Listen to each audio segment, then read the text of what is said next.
Você vai acompanhar agora as aulas preparatórias para o Enem. Essa é uma parceria da TV Assembleia com a Escola Legislativa. Mas antes, vamos conhecer o trabalho dessa escola, que oferece aulas para alunos da periferia da Grande João Pessoa e todo ano a prova de 70% a 80% dos alunos, com uma equipe formada pelos melhores professores da capital. Tiago é um dos alunos do ELEGES, a Escola do Legislativo, que surgiu com o objetivo de capacitar e qualificar os funcionários da Casa Epitácio Pessoa. A Escola do Legislativo está agregando muito minha formação como pessoa em si, além do como eles planejam as aulas em si, que é de qualidade, por cima, além de ser gratuito, que facilita todo mundo, uma parcela da população conseguir essa educação de qualidade, me formou como uma pessoa. Agora eu sei muito sobre ética e cidadania, como se comportar como cidadão e principalmente como exercer minha função de cidadão. A Escola do Legislativo surgiu como uma resposta à Constituição Federal, que no artigo 39, parágrafo 1º, diz que todo órgão de governo deve ter sua escola de treinamento ou seu núcleo de treinamento. Então, prioritariamente, a Escola do Legislativo surgiu para capacitar os talentos humanos da Casa de Epitácio Pessoa. Desde o início, havia uma necessidade de que a escola aproximasse o poder legislativo da sociedade civil. Então, sentimos essa necessidade de trazer a sociedade para a escola com o intuito de conhecer o funcionamento do poder legislativo. O ELEGES conta com uma ampla programação dentro da educação, para além da capacitação de servidores.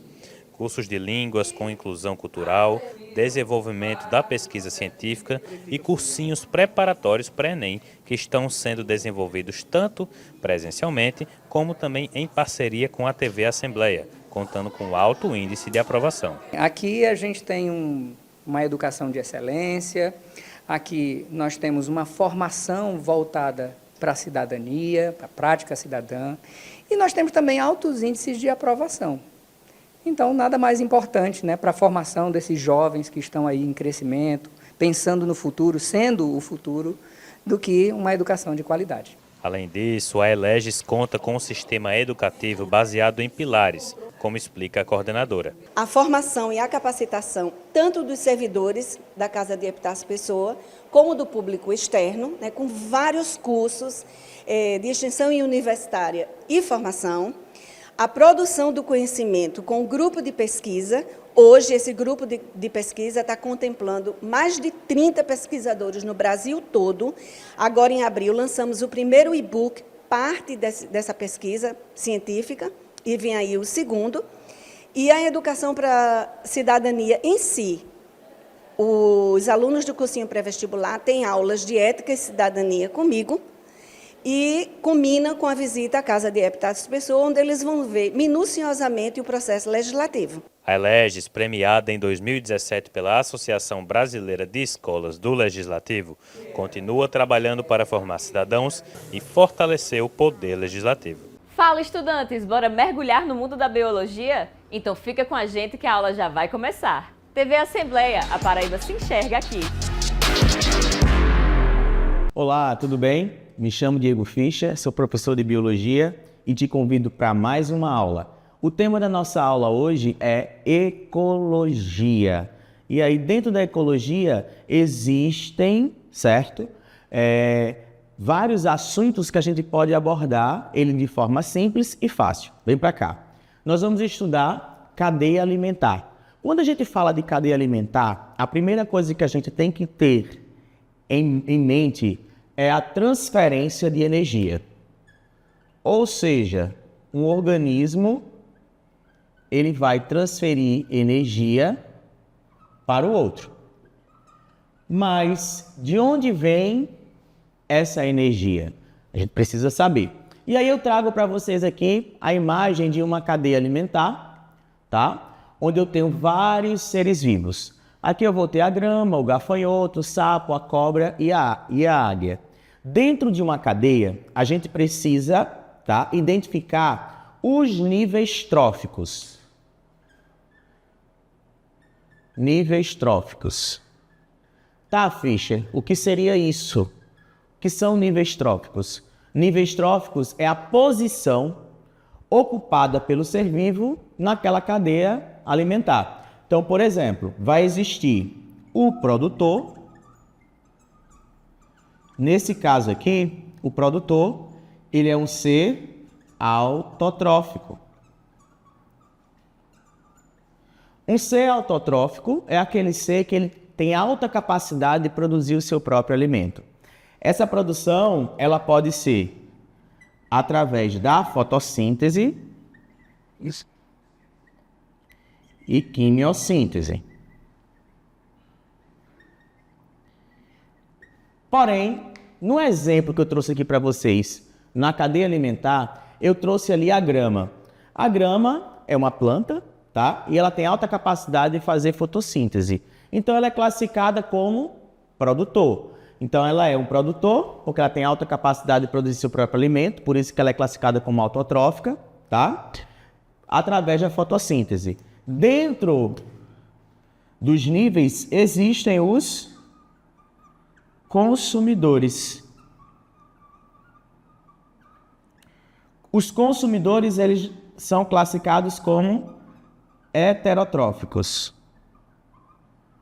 Ou seja, são aqueles seres vivos que eles não têm capacidade nenhuma de produzir o seu próprio alimento. Ele vai depender de fontes ambientais, tá? Ou de outro ser vivo, para se alimentar e obter energia a partir daquilo ali.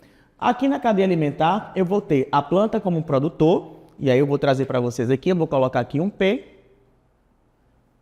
para você saber que é o produtor. No caso, o gafanhoto aqui, ele é o consumidor, sendo que ele está se alimentando da grama. Então, todo consumidor que se alimenta do produtor, ele vai ser consumidor primário. Então, eu vou sinalizar aqui como C1, certo?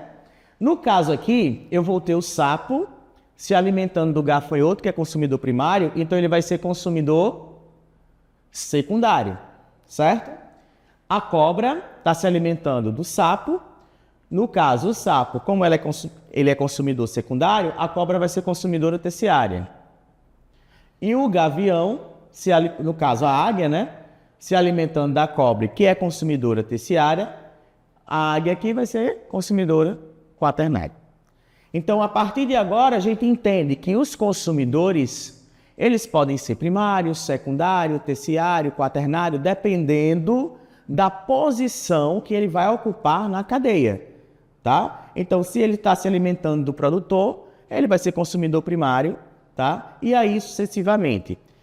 Também, dentro da cadeia alimentar, nós temos os decompositores.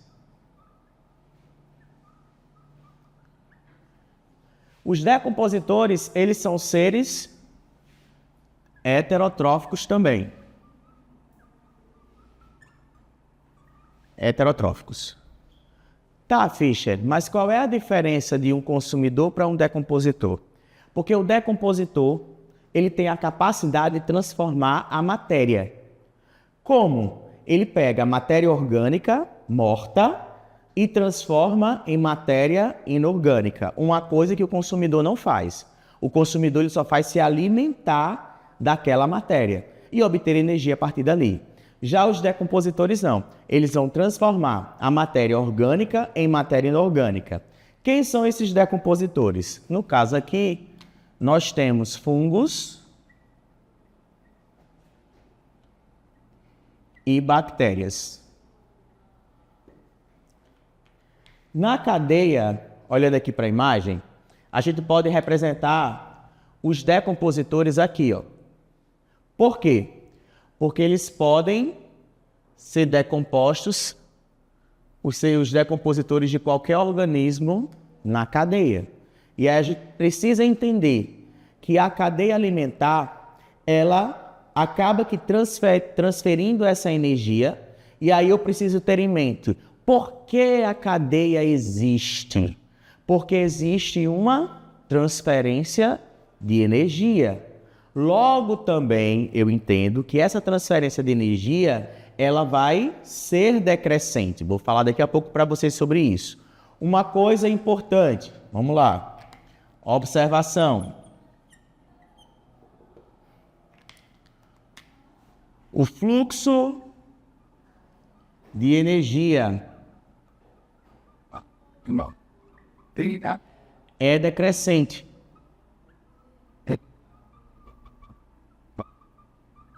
É decrescente. E a matéria é cíclica. Como assim? A matéria é cíclica, tá? A matéria, ela vai se comportar de duas formas. Ora, ela vai ser inorgânica, ora ela vai ser orgânica. Então, quando ela está inorgânica, quem transforma ela para orgânica? Os produtores. Quando ela está orgânica, quem transforma ela para inorgânica? Os decompositores. Então, os produtores e os decompositores, eles têm um papel fundamental dentro da cadeia. Por quê? Porque eles fazem com que a matéria dentro da cadeia, ela se torne cíclica. Porque os produtores, eles vão pegar a matéria inorgânica e transformar em matéria orgânica, no caso inorgânica em orgânica, e os decompositores vão pegar a matéria orgânica e transformar em inorgânica. Por isso que ela fica o tempo inteiro ciclando. Agora, quando eu falo de fluxo de energia, que o fluxo de energia é decrescente, vamos entender uma coisa.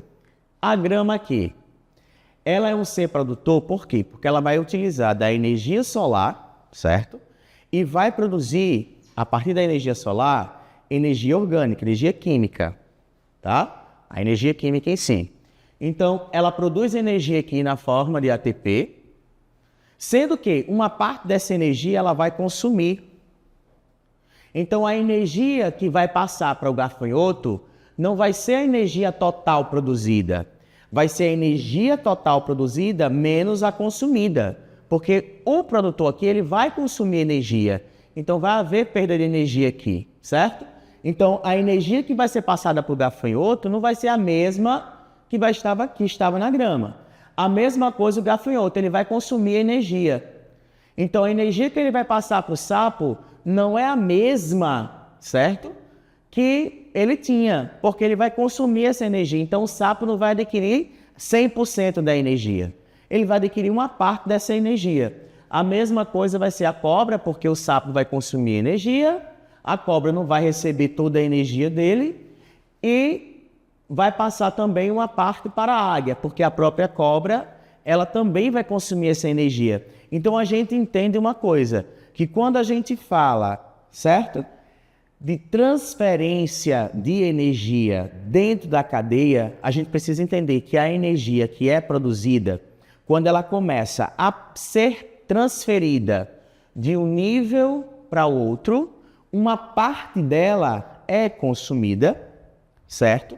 E o que resta passa para o consumidor. E aí cada consumidor vai consumindo a parte e vai passando. Então, eu preciso entender que a energia que foi produzida aqui total não vai ser a mesma que a águia vai obter, tá? A águia ela vai obter uma porção mínima de energia do que se foi produzido aqui. Mas por que, Fischer?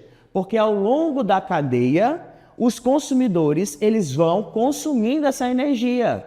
E aí ela vai diminuindo, tá? Então, eu preciso entender isso. Lá no Enem, ele pode cobrar isso de você.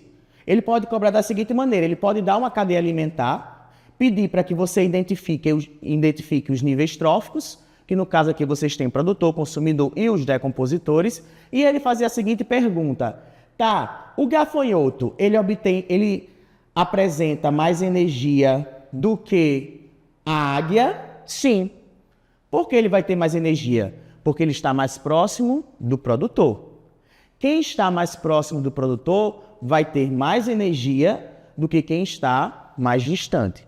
E aí a gente precisa entender que o fluxo de energia é decrescente ao longo da cadeia alimentar. Então eu preciso entender aqui, ó, o fluxo de energia é decrescente, porque na medida que a cadeia ela vai crescendo, o fluxo de energia vai diminuindo.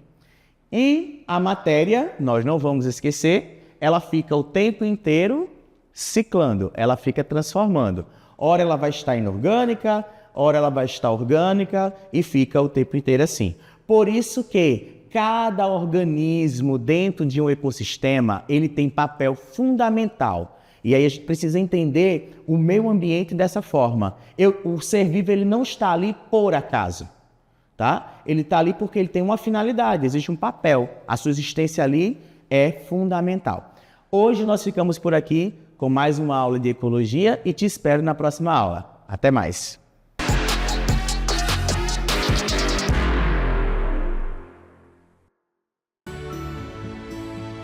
Quando Samuel encontra um lugar tranquilo para se acalmar durante uma crise sensorial, isso significa proteção. Se o Nicolas pode brincar com seu brinquedo preferido e se sentir seguro em qualquer lugar, isso é direito. E quando o Liebert tem seu assento garantido no ônibus, isso significa respeito. Para cada pessoa com TEA, transtorno do espectro autista, uma lei que acolhe. A LPB transforma a inclusão em política pública, com leis que garantem os direitos das pessoas com TEA na Paraíba. Inclusão é lei. A LPB, sua vida passa por aqui. Reciclar resíduos orgânicos em áreas urbanas dentro da própria residência. Essa é a proposta do projeto Minhocasa, que desenvolve técnicas de reciclagem com o emprego de minhocas. O kit para uso doméstico é formado por 3 recipientes plásticos sobrepostos. Inicialmente, os resíduos devem ser colocados na caixa do meio, onde estão as minhocas. Além dos resíduos, é preciso colocar também material seco, como folhas, capim ou até mesmo guardanapos usados.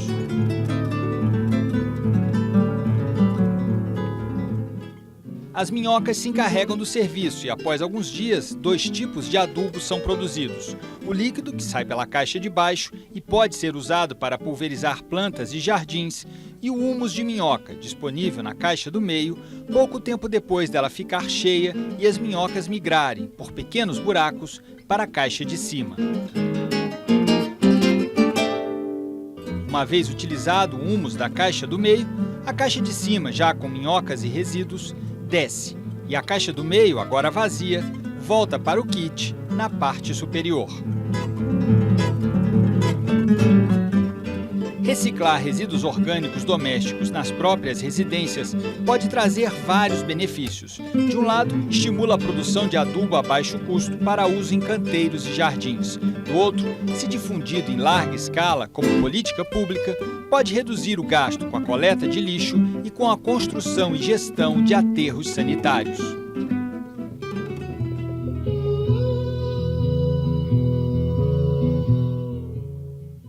Já disseram que o mundo era plano, que Cochichola era um lugar distante e que ninguém sabia como as leis eram feitas. Ainda bem que o mundo evolui. Agora todo cidadão pode seguir de perto e participar em tempo real de tudo o que acontece na Assembleia Legislativa. Acompanhe a prestação de contas na internet, participe dos debates nas redes sociais. Não há mais distância entre você e o trabalho dos deputados. Assembleia Legislativa. Conectados com você, somos muito mais.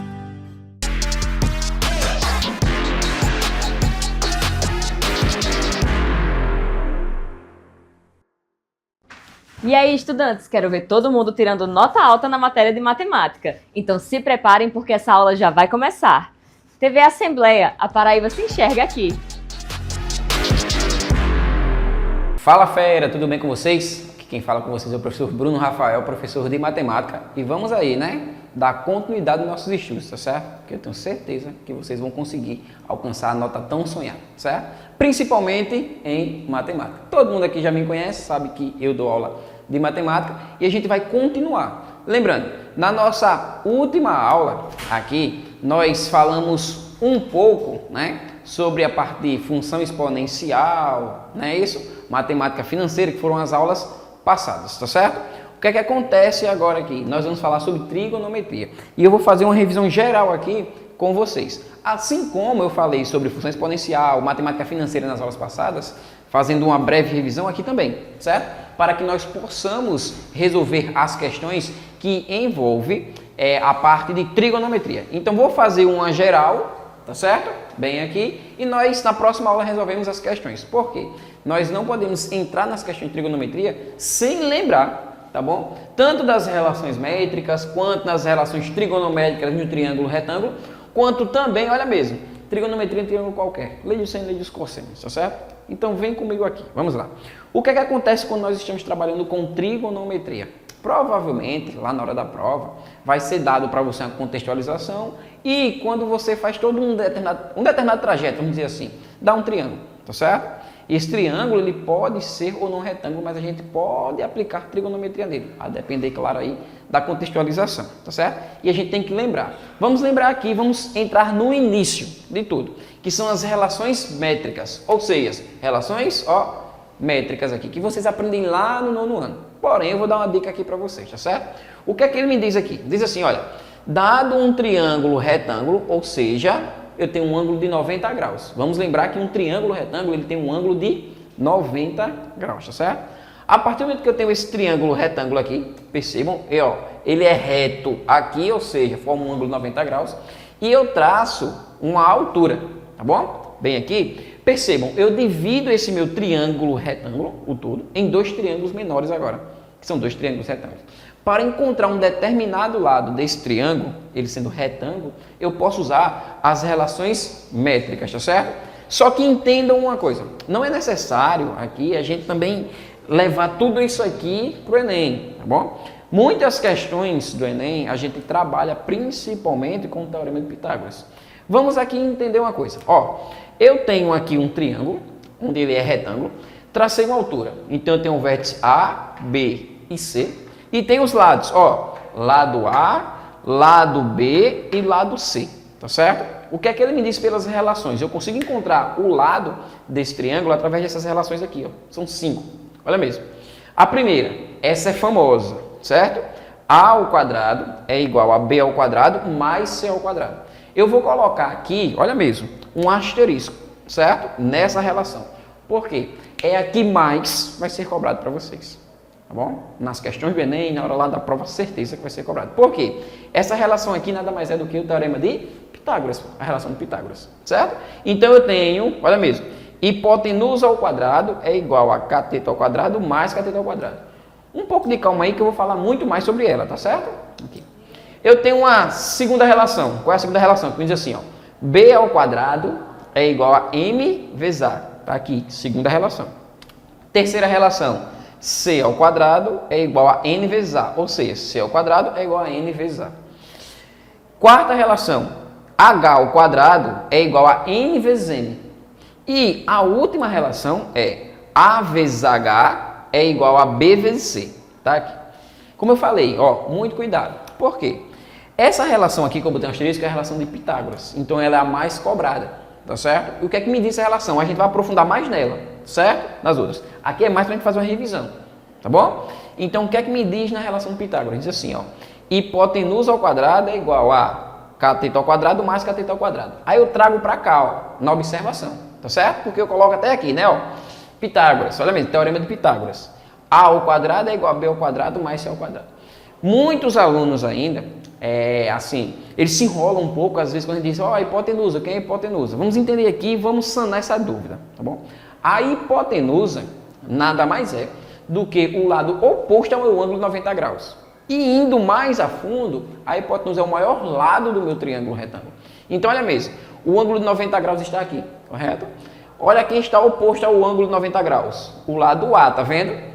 Quer dizer que o lado A é minha hipotenusa. E, além de tudo, é o maior lado do meu triângulo retângulo, certo? Então, por Pitágoras, a gente tem A ao quadrado é igual a B ao quadrado mais C ao quadrado. A gente não pode esquecer dessa relação, tá certo? Lembrando, existe um triângulo muito famoso que é o triângulo pitagórico, tá certo? Qual é esse triângulo pitagórico? Vou colocar aqui para vocês, O Enem adora cobrar esse triângulozinho lá na hora da prova. Certo? Então, olha mesmo, se eu tenho um lado medindo 3, o outro 4, pelo Teorema de Pitágoras, tá bom? A gente consegue chegar que esse cara aqui vai ser 5. Esse cara aqui é o triângulo pitagórico. A gente consegue resolver muitos outros exercícios através desse triângulo, certo?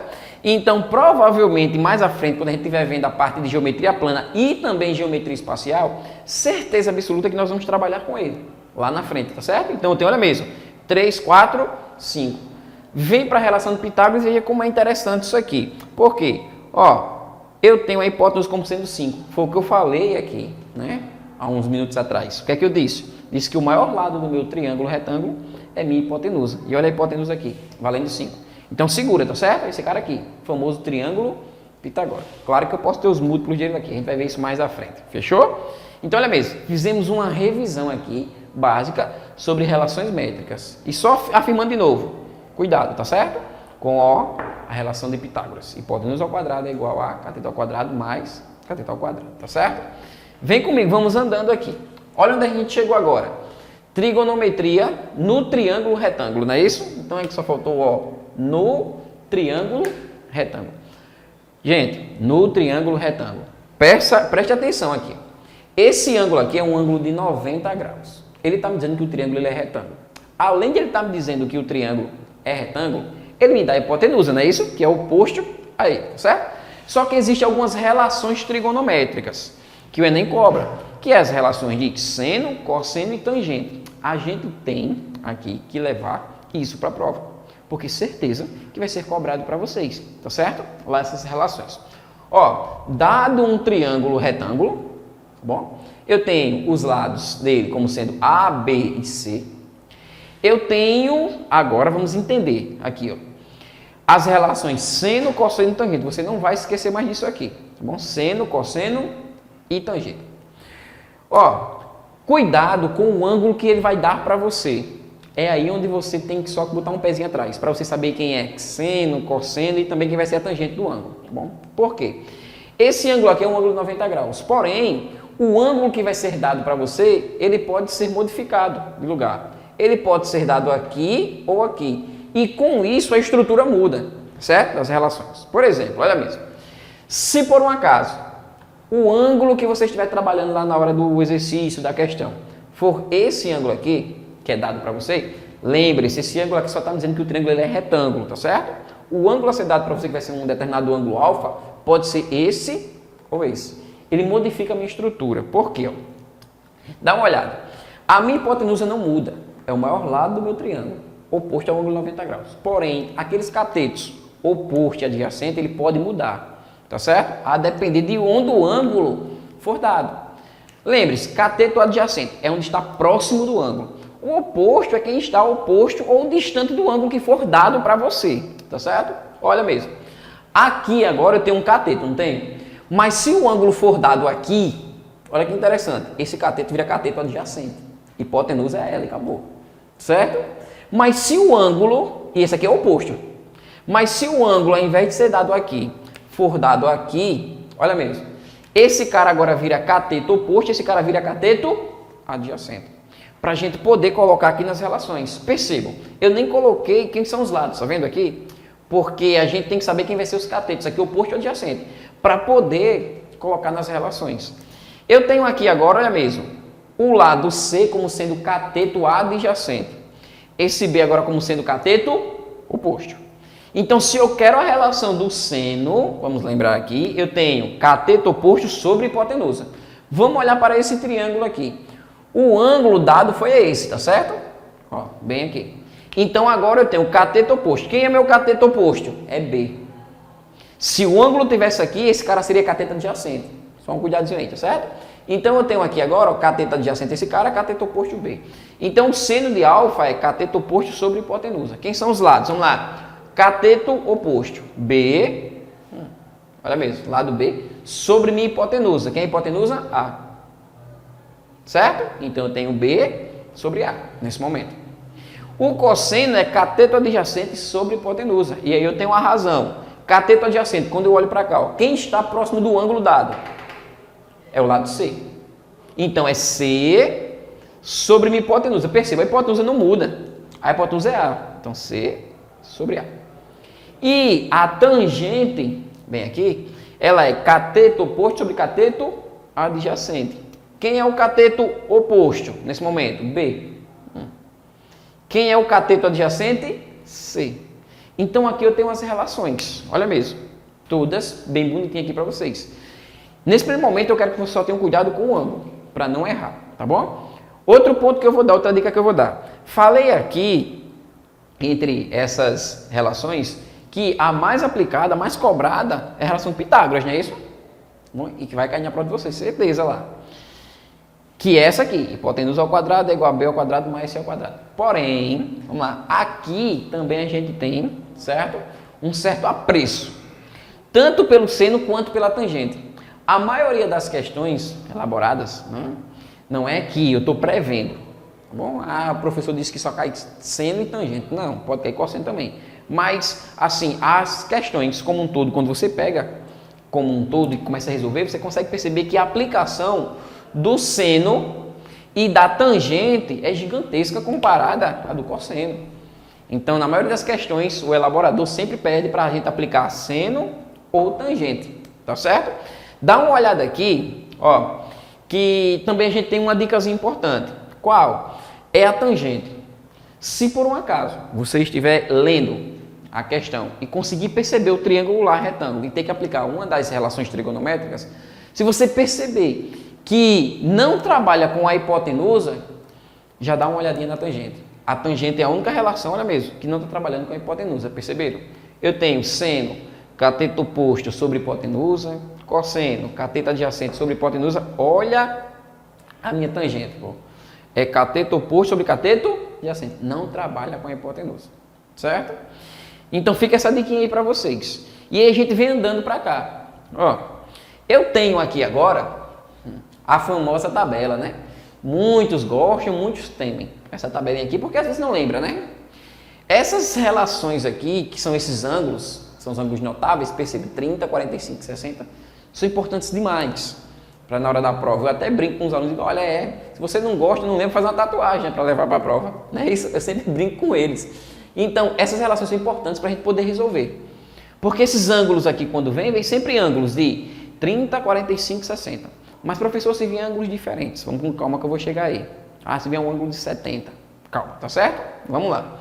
Olha mesmo, vamos lembrar aqui, eu tenho os ângulos notáveis, 30, 45 e 60, não é isso? Aí eu tenho seno, cosseno e tangente. Quando a gente está preenchendo, eu sempre falo para meus alunos isso, eu digo, olha, quando era na minha época, e olha que eu não sou velho, viu? Não tinha tanta tecnologia assim. Aí, o que a gente fazia? O professor dizia, olha, eu quero que vocês decorem ou aprendam essa tabela. Foi um nó, porque eu dizia, olha, eu tenho seno, tenho cosseno e tenho a tangente. Aí o seno, naquela época eu decorava, aprendia, né? Seno de 30 é 1/2, seno de 45 é raiz de 2 sobre 2, seno de 60 é raiz de 3 sobre 2. O cosseno, isso é o seno, o cosseno é voltando, é o contrário, ó. O seno termina em raiz de 3 sobre 2, o cosseno inicia, tá vendo? O seno inicia com 1/2, mas o cosseno termina e a raiz de 2 sobre 2 é igual a 45 graus para os dois. Fechou? Sempre fazia isso, eu. Aí quando chegava aqui, era um Deus nos acuda. Por quê? Porque eu dizia, como é que é a tangente agora, meu Deus? Aí ficava pensando. Hoje não, né? Hoje você canta uma musiquinha e consegue essa tabela aqui pronta. Tem hora que a gente, professor, está dando aula lá e dá um branco também na mente, do nada a gente para e canta música e lembra. Isso acontece, qualquer pessoa, a gente é humano, né? Então, a gente pode chegar aqui e dizer, olha, seno, cosseno, tangente. E a musiquinha é 1, 2, 3, 3, 2, 1, tudo sobre 2. A raiz vai no 3 e também no 2, né? A tangente é diferente e veja só, vocês, ó, raiz de 3 sobre 3, 1, raiz de 3, perceberam? Então, essa música é igual chiclete, ela fica na mente. Então, se você não consegue decorar essa tabela, canta essa música, ó, 1, 2, 3, ó, 3, 2, 1, tudo sobre 2, ó, tudo sobre 2. A raiz vai no 3 e também no 2. Então, onde tem 2 e 3, você coloca a raiz, ó. A raiz vai no 3 e também no 2, tá vendo? A tangente é diferente e veja só, vocês, ó, raiz de 3 sobre 3, 1, raiz de 3. Tá pronta a tabela.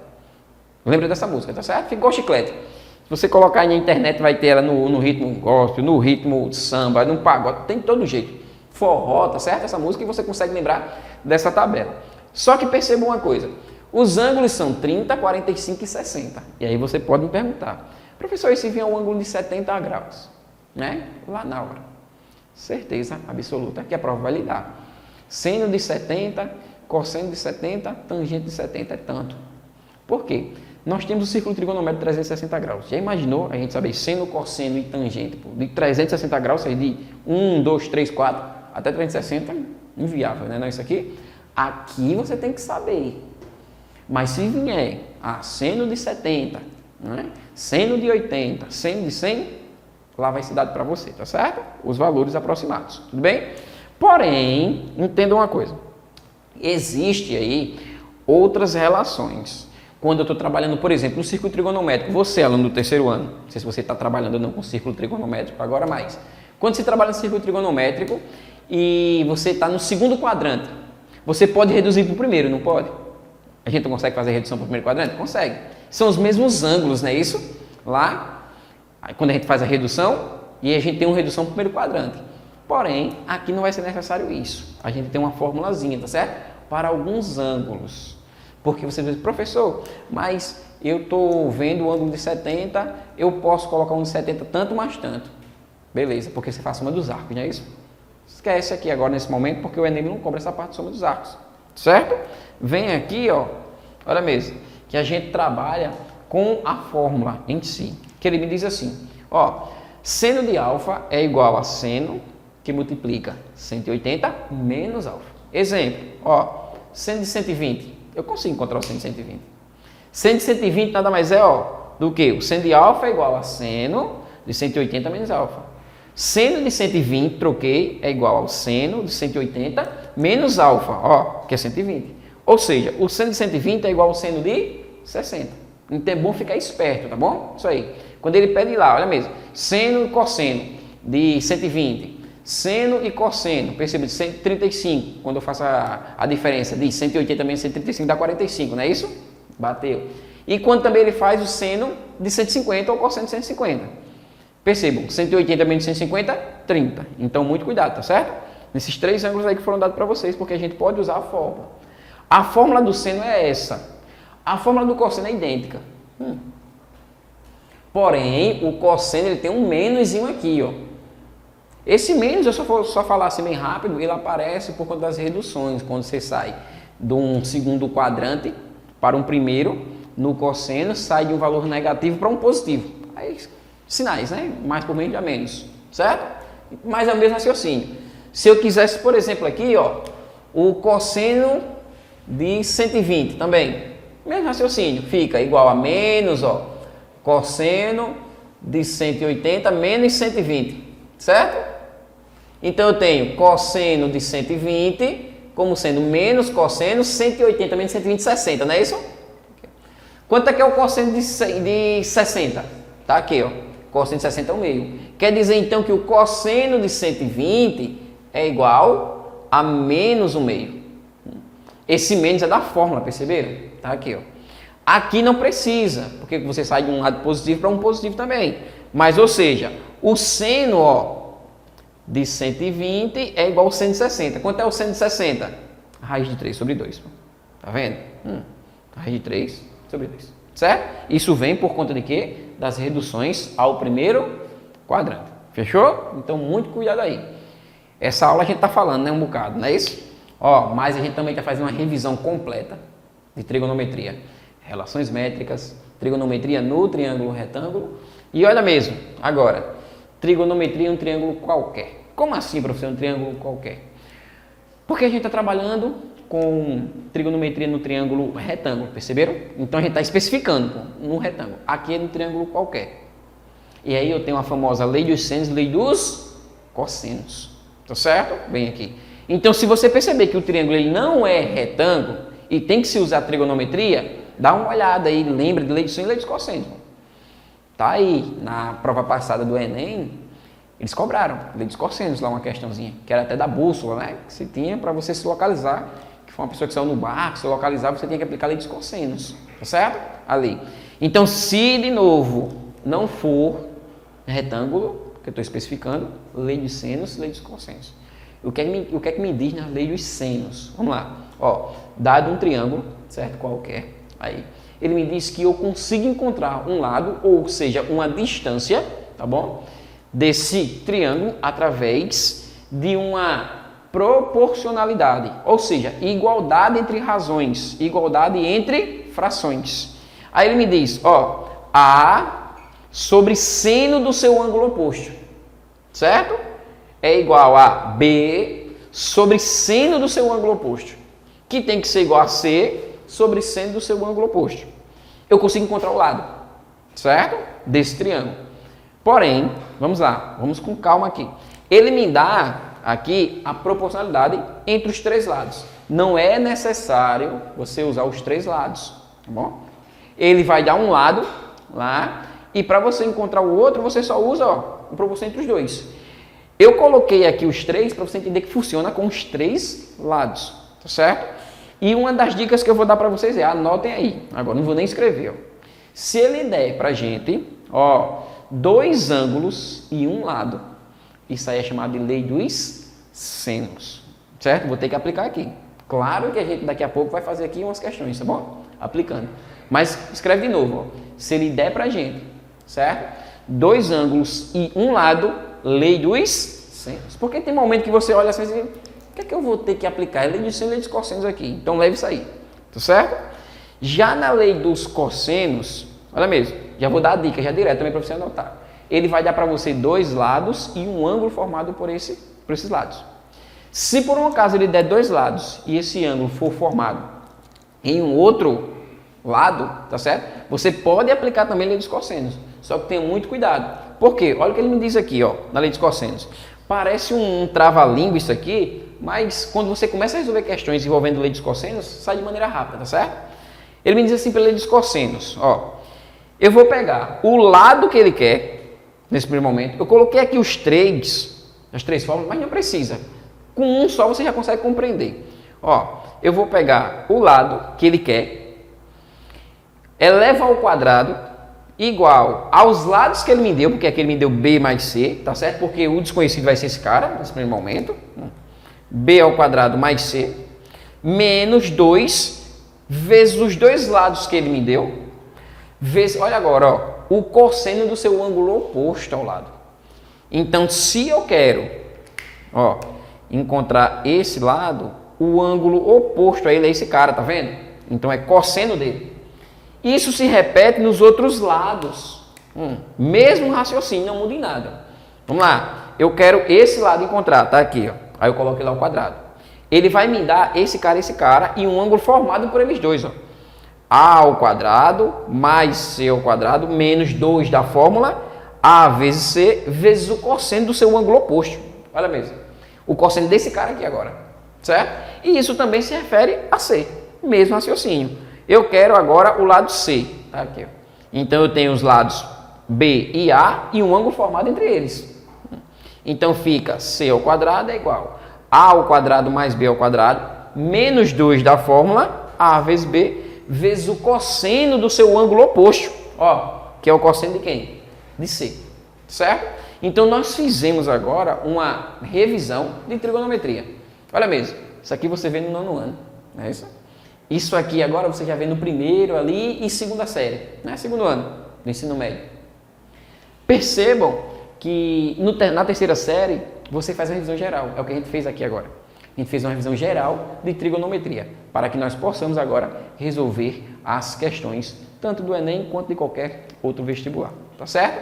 Espero vocês na nossa próxima aula com as resoluções das questões que envolvem trigonometria. Valeu, pessoal!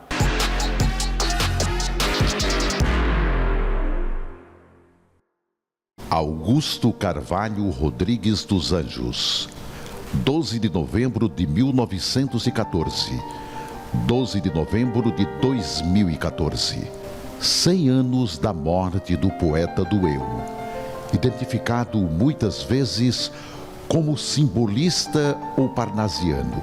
Para muitos críticos, um pré-modernista, de características nitidamente expressionistas em seus poemas. Augusto, um dos poetas mais críticos do seu tempo, cuja obra é admirada tanto por leigos como por críticos literários.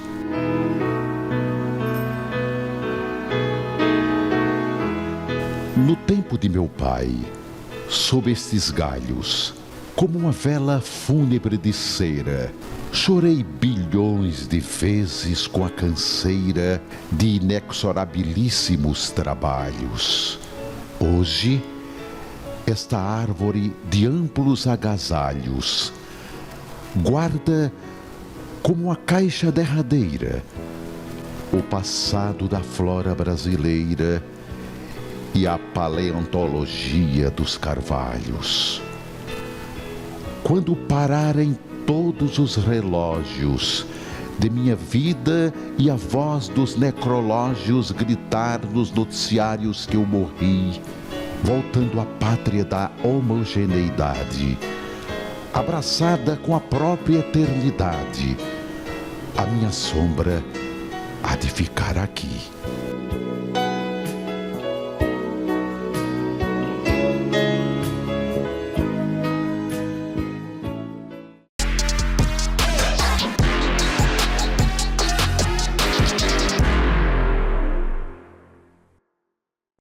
E aí, estudantes, quero ver todo mundo tirando nota alta na matéria de matemática. Então se preparem porque essa aula já vai começar. TV Assembleia, a Paraíba se enxerga aqui. Fala fera, tudo bem com vocês? Aqui quem fala é o professor Bruno, tá certo? E nós vamos agora resolver alguns exercícios. Exercícios esses que envolvem a parte tanto de relações métricas quanto também de trigonometria. Lembra que na aula passada, a gente trabalhando com a parte de relações métricas, eu disse que vocês tivessem uma atenção especial ao Teorema de Pitágoras, tá bom? Que é bastante cobrado no Enem, não só de maneira seca, né? Como eu falei aqui, mas também em algumas aplicações. Vocês podem ver a aplicação do Teorema de Pitágoras, tanto em geometria plana quanto também em espacial, tá bom? Além, aí, às vezes, cai algumas questões secas mesmo, para vocês só aplicar o Teorema de Pitágoras e conseguir fazer a resolução, tá bom? Trago aqui para vocês duas questões, uma envolvendo o Teorema de Pitágoras e a outra envolvendo a parte de lei dos senos, tá bom? Vamos lá, vamos comigo aqui. Lembrando, sempre começa lendo a questão pelo comando, certo? Essa questão aqui é uma questão mais curta, então ele diz aqui no comando da questão, diz assim, ó, na figura acima que representa o projeto de uma escada com 5 degraus de mesma altura, o comprimento total do corrimão é, percebam, ó, olhem para cá, o corrimão é essa parte em preto. Bom, então ele quer toda essa distância aqui, tá bom? Todo esse comprimento do corrimão. Então nós temos que encontrar essa distância x, né? Que eu não sei qual é, e somar com as distâncias que foram dadas aqui pra gente, tá certo? Percebam que pela imagem nós conseguimos observar aqui que nós temos um triângulo retângulo, perceberam? Olha mesmo, tenho aqui um ângulo de 90 graus, pois se trata de uma altura, tá certo? Oposto ao ângulo de 90 graus, vamos lembrar, nós temos a hipotenusa, nós temos os catetos, não é isso? Bem aqui. Percebam, ó, que a altura foi dada na figura. A altura desse triângulo, retângulo aqui, é de 90 centímetros, certo? Tá bem aí. Ó, nós temos também a base. A base aqui, basta você somar os comprimentos dos degraus. Percebam, ó.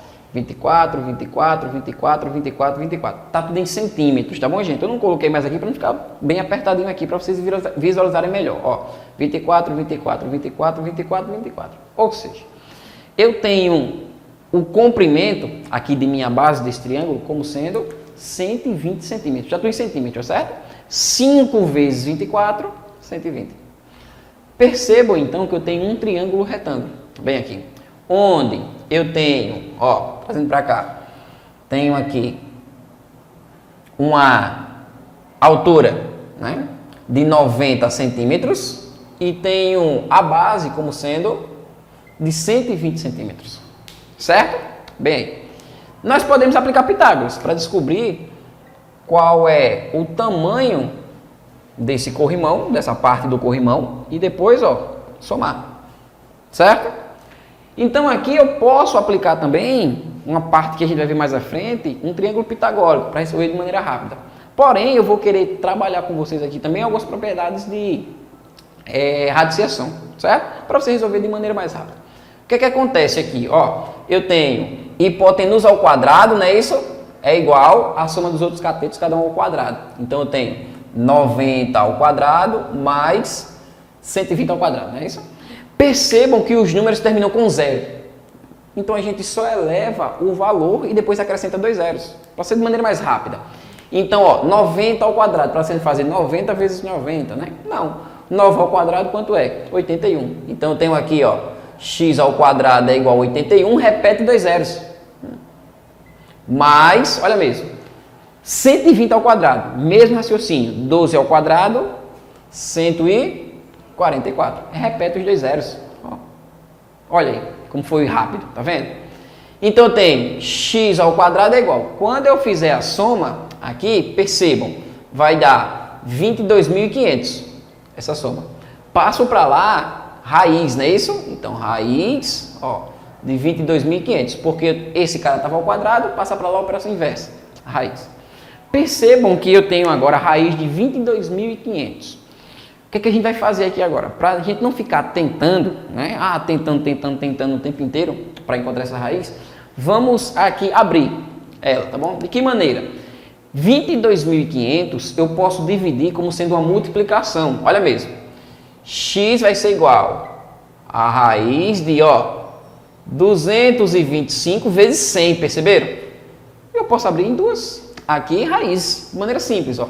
Então, x vai ser igual a raiz de 225 vezes a raiz de quem? De 100. Quanto é a raiz de 225? Olha como ficou fácil agora, trazendo para cá, ó, 15. Quanto é a raiz de 100? 10. Ou seja, 15 vezes 10 dá 150. Encontramos. Quer dizer que o tamanho desse corrimão aqui é de 150 centímetros, certo? Vou até, ó, apagar aqui e colocar 150 centímetros. A pergunta tá aqui, né?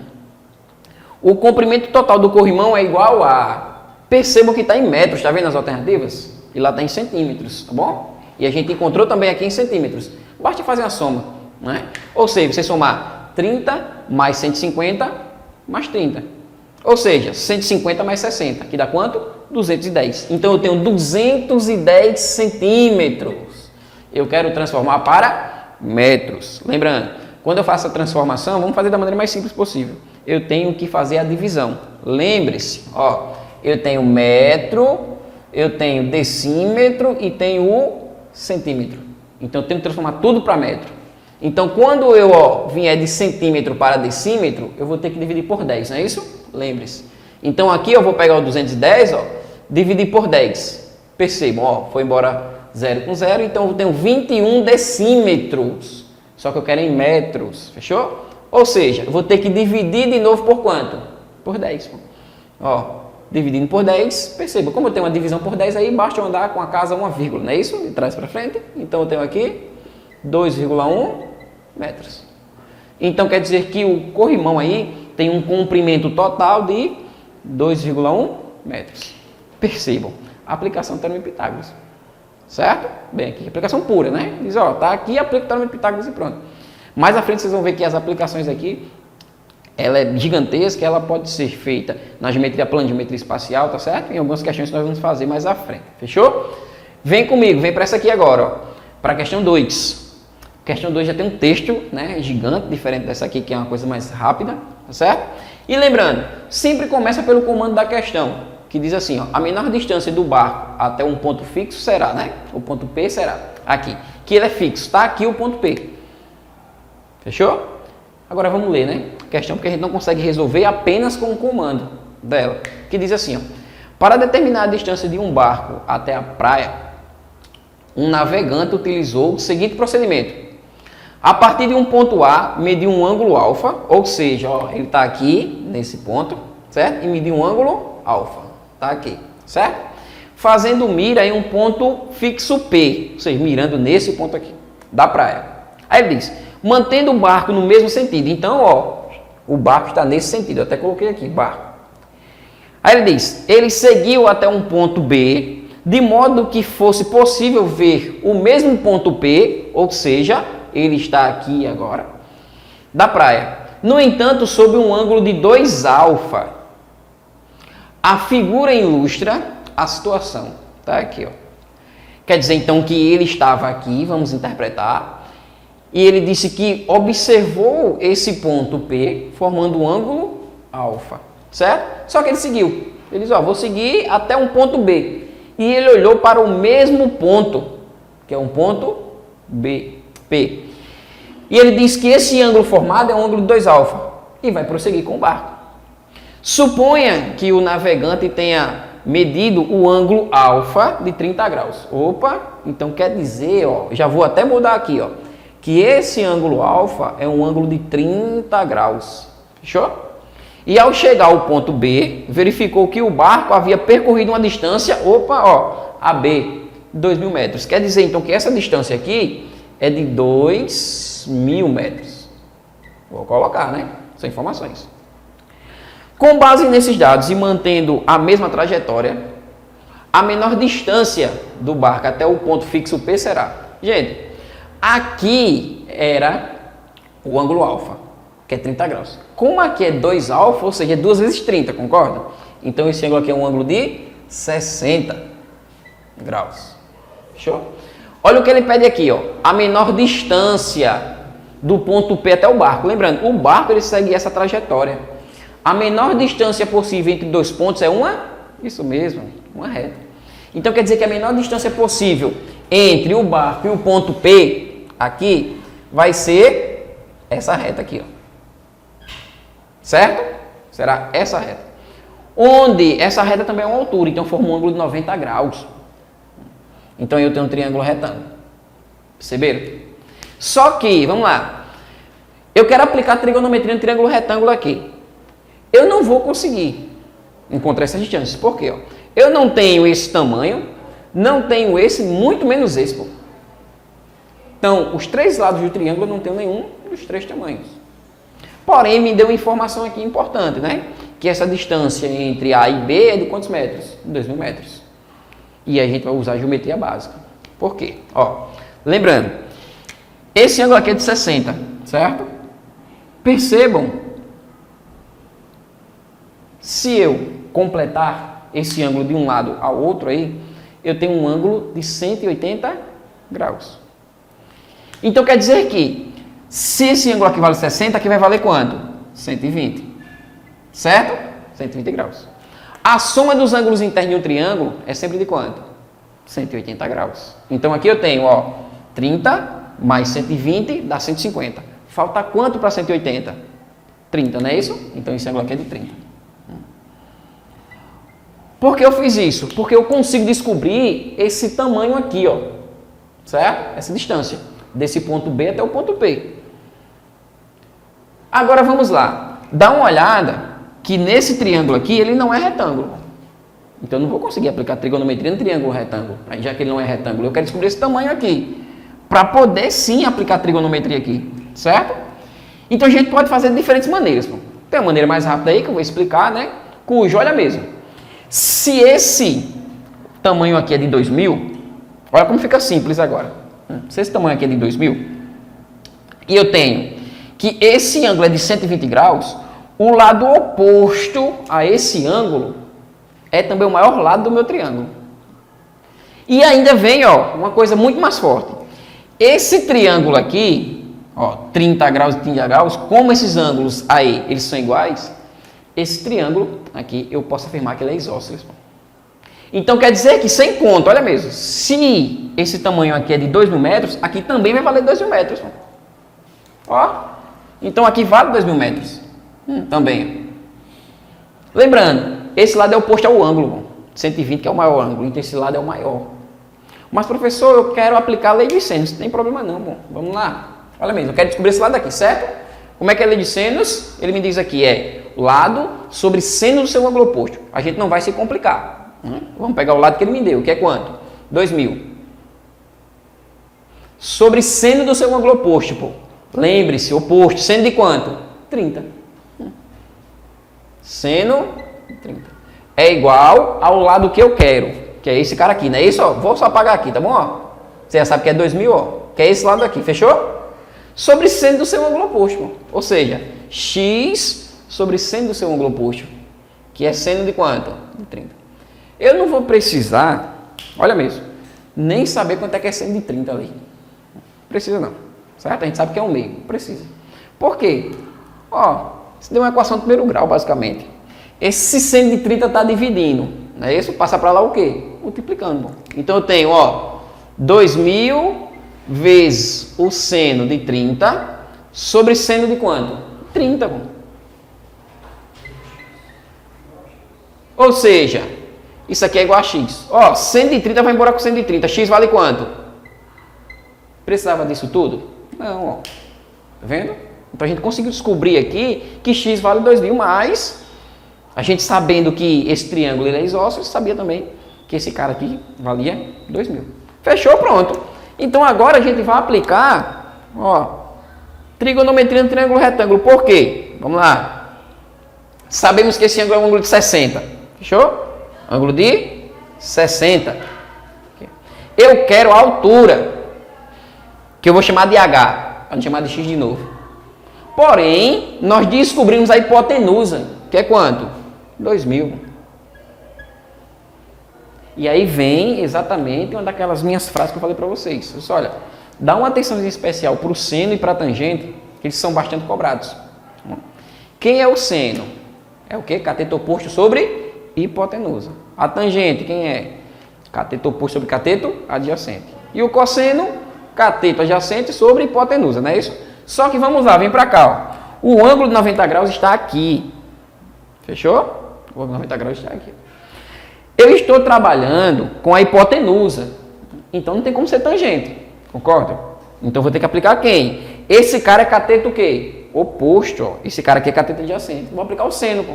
Então vai ficar, ó. Seno de quanto?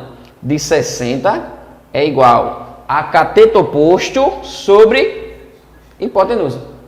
Quanto é que é o seno de 60? Raiz de 3 sobre 2, que é igual a H sobre 2.000. Esse 2.000 ele está dividindo, passa para lá, multiplicando. Então eu tenho assim, ó, H é igual a 2.000 raiz de 3 sobre 2. Ou seja, 2.000 dividido por 2, eu tenho 1.000. Então achamos a altura, olha mesmo. A altura aí é dada em quê? 1.000 raiz de 3. Era exatamente o que a gente queria. Então eu tenho aqui, ó, alternativa B, 1.000 raiz de 3. Ou seja, é uma questão bacana, não é isso? Porque eu trabalho com trigonometria no triângulo retângulo e também trabalho com a lei dos senos. Lembrando, eu não precisava aplicar a lei dos senos, né? Nós acabamos de ver aqui. Mas é sempre bom aí a gente ter esses artifícios, as artimanhas, né? Para poder resolver determinadas questões, tá bom? Em si. Então aqui eu trago uma questão para vocês que envolve relações métricas, teorema de Pitágoras, e aqui trigonometria. Tanto num triângulo retângulo é mesmo, 2 em 1, quanto também trigonometria em triângulos quaisquer, com os leios senos sendo aí aplicado, tá certo? Espero aí que vocês tenham gostado, tá bom, gente? A gente se vê numa próxima aula. Valeu, hein? Para reforçar os seus estudos, você pode acessar a Biblioteca Cidadã neste QR Code e baixar os materiais didáticos que você precisa para arrasar no Enem. E se você perdeu alguma aula, fica tranquilo, tem reprise às 5 da tarde e às 10 da noite. Fique por dentro de todas as informações seguindo a gente no Instagram, @tvassembleia.pb. TV Assembleia, a Paraíba se enxerga aqui.